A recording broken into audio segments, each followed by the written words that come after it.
Next topic जो इस chapter में हमारा है दैट इज सीड डिस्पर्सल। ठीक है, अब देखो सीड बन गया, फ्रूट बन गया, ठीक है। तो अब जो ये प्लांट्स है, हमने बोला कि ये रिप्रोड्यूस करते हैं, है ना। हम सेक्सुअल रिप्रोडक्शन की बात कर रहे हैं प्लांट्स में, तो सीड बनाने का इसका पर्पस क्या है, ताकि ये इस सीड से एक नया प्लांट जो है वो बना सके, बिल्कुल इसके जैसा ही, ठीक है ना। तो अब सीड जो बन गया तो वो कहीं ज़मीन पे लगना चाहिए, है ना। हम क्या करते हैं, जनरली फ्रूट खाया और हम उसको फेंक देते हैं। तो ये सब जो प्रोसेस है, अब सीड का डिस्पर्सल कैसे होता है, सीड कैसे अलग अलग जगह पे पहुंचते हैं। आपने देखा होगा कभी आप कहीं पे भी जाओगे तो आपने जो अगर वहाँ की वेजिटेशन को नोटिस किया होगा तो आपने देखा होगा कि हमेशा ऐसा नहीं होता कि एक ही जगह पे एक ही वैरायटी का आपको जो है प्लांट्स मिलेंगे। आपको एक चंक में एक वैरायटी मिलेगी और अगर आप दूसरे एरिया में जाओगे आपको वहां पे भी वो वैरायटी मिलेगी, है ना। तो बेसिकली क्या होता है, एक तो हम मैनुअली करते हैं, एक तो हमने क्या किया, सीड लाया और सीड लगाया, हमने खुद लगाया एक जगह दूसरी जगह। और नेचर में भी अगर हम बात करें तो नेचर में जो सीड डिस्पर्सल का मैकेनिज्म है वो कैसे होता है कि सीड जो है अलग अलग जगह तक कैसे पहुंचता है, कैसे एक ही टाइप के जो प्लांट्स हैं वो अलग अलग जगह पे भी पाए जाते हैं, ठीक है। तो उसी के बारे में हम बात करने जा रहे हैं, that is seed dispersal. Seed dispersal कैसे होता है, अब देखो सीड डिस्पर्सल हमने बोला एक तो हम भी करते हैं, ठीक है ना। दूसरा इंपॉर्टेंट जो है सीड डिस्पर्सल, अगर नेचर में बात करें तो सीड डिस्पर्सल विंड से होता है, हवा से होता है, पानी से होता है, और एनिमल्स भी सीड डिस्पर्सल में हेल्प करते हैं, ठीक है। कुछ सीड्स जो होते हैं वो बहुत ही हल्के होते हैं, ठीक है ना। तो हवा से उनको क्या है, एक जगह से दूसरी जगह वो मतलब कैरी किए जाते हैं, और जहाँ पे उसको फेवरेबल कंडीशन मिलेगी, पानी मिलेगा, सॉइल पे वो प्रॉपर मॉइस्चर मिलेगा, कंटेंट न्यूट्रिशन मिलेगा, तो वो जर्मिनेट हो जाएगा और वहाँ पे वो पौधा उग जाएगा, ठीक है। यहाँ पे डायग्राम में आपको कुछ सीड टाइप्स दिख रहे हैं, जैसे ये ड्रम स्टिक का सीड है, ठीक है। फिर ये विंग्ड सीड है मेपल का, ठीक है। मेपल एक टाइप का, जैसे चिनार होता है उसी टाइप का एक पेड़ होता है, ठीक है। देन यहाँ पे आपको मिल रहा है हेरी फ्रूट ऑफ सनफ्लावर, और ये जो है हमारा ये आक जो पौधा है उसका सीड है, ठीक है। तो आप देख रहे हो ये जो इस टाइप का जो आपने देखा होगा सीड काफी कॉमनली दिखता है, बहुत ही छोटा सा एक सीड होता है और उसके इर्द गिर्द हेयरी वाइट जैसे हेयर की तरह स्ट्रैंड्स होते हैं, ठीक है ना। तो काफी हल्का और हवा में उड़ता हुआ हमको मिलता है।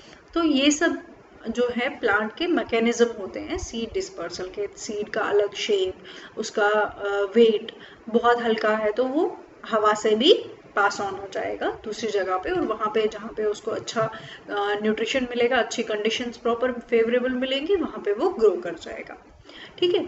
फिर अगर हम बात करें, जैसे हमने बोला कुछ सीड्स जो हैं वो पानी से डिस्पर्स होते हैं, तो पानी से डिस्पर्सल अगर हम बात करें तो किस सीड की होती है, जैसे कोकोनट है, ठीक है, ये इसकी एक एग्जांपल है। फिर उसी तरीके से कुछ सीड्स क्या होते हैं कि जैसे आप कोई फ्रूट खाते हो तो उनको जब आप खोलते हो उस फ्रूट को तो वो एकदम जर्क से उसके जो सीड्स हैं वो डिस्पर्स हो जाते हैं, ठीक है, अलग अलग जगह में फैल जाते हैं। तो ऐसा जो शो करता है वो है कैस्टर और बालसम, ठीक है।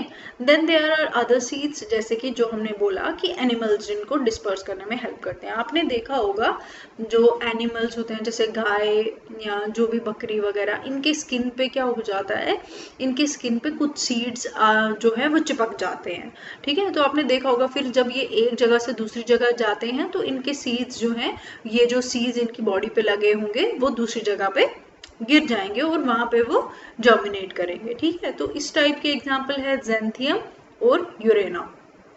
अगर आप यहाँ पे देखोगे ये जो है जेंथियम का सीड, या आपने बहुत कॉमनली ये वाला सीड जो है देखा होगा अपने आसपास, ठीक है। इस टाइप का जो फूल होता है इस पेड़ का भी कुछ ऐसा ही सीड होता है, ठीक है। ये फूल भी काफी कॉमनली आपने देखा होगा, और इसका भी जो ये सीड होता है ये ऐसे चिपक जाता है चीजों के साथ, ठीक है ना। तो इससे भी क्या होती है, सीड डिस्पर्सल में हेल्प होती है। अब देखो सीड डिस्पर्सल क्यों करता है प्लांट, इसके क्या एडवांटेजेस हैं। अब अगर एक प्लांट कहीं पे ग्रो कर रहा है तो उसके जो सीड्स हैं अगर वहीं पे गिरेंगे बहुत सारे, तो उससे क्या होगा, इन सब में क्या हो जाएगा, कंपटीशन हो जाएगा, सनलाइट के लिए भी, पानी के लिए भी, मिनरल्स के लिए भी। तो ये सारे एक दूसरे के साथ compete करेंगे, है ना। तो रिजल्ट क्या होगा कि कोई भी प्रॉपरली ग्रो नहीं कर पाएगा, है ना। इसीलिए हम कहते हैं कि एक सीड और जब आप सीड प्लांट करते हो तो उनके बीच में सफिशिएंट डिस्टेंस होनी चाहिए, ठीक है। तो इससे क्या होता है, अगर सीड डिस्पर्सल है तो उससे सीड डिस्पर्सल हमारा ये जो कंपटीशन है प्लांट्स के बीच में, इसको रिड्यूस करता है, प्रिवेंट करता है, ठीक है। दूसरा चीज़ ये है कि इससे क्या होता है, जो प्लांट्स हैं वो नए नए हैबिटेट्स में भी पहुंच पाते हैं, नई नई जगहों तक भी पहुंच पाते हैं। क्योंकि ऐसे अगर एक प्लांट है तो वो अपने सीड्स खुद ब खुद दूसरी जगह तक नहीं पहुंचा सकता है ना, अनलेस कि कोई एक्सटर्नल एजेंसी, कोई एक्सटर्नल फोर्स आके उसके सीड्स उठा के दूसरी जगह ले जाए।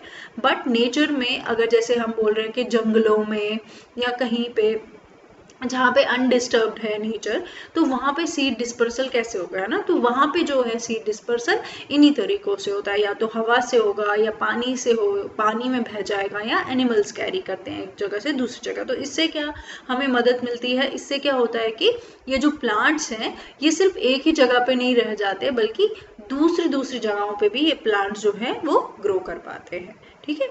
तो आई थिंक ये जो हमारा चैप्टर है, this ends with this thing. I hope आपको ये समझ आया हो। Okay, in case of any query आप मुझसे ये पूछ सकते हो, ठीक है। Thank you.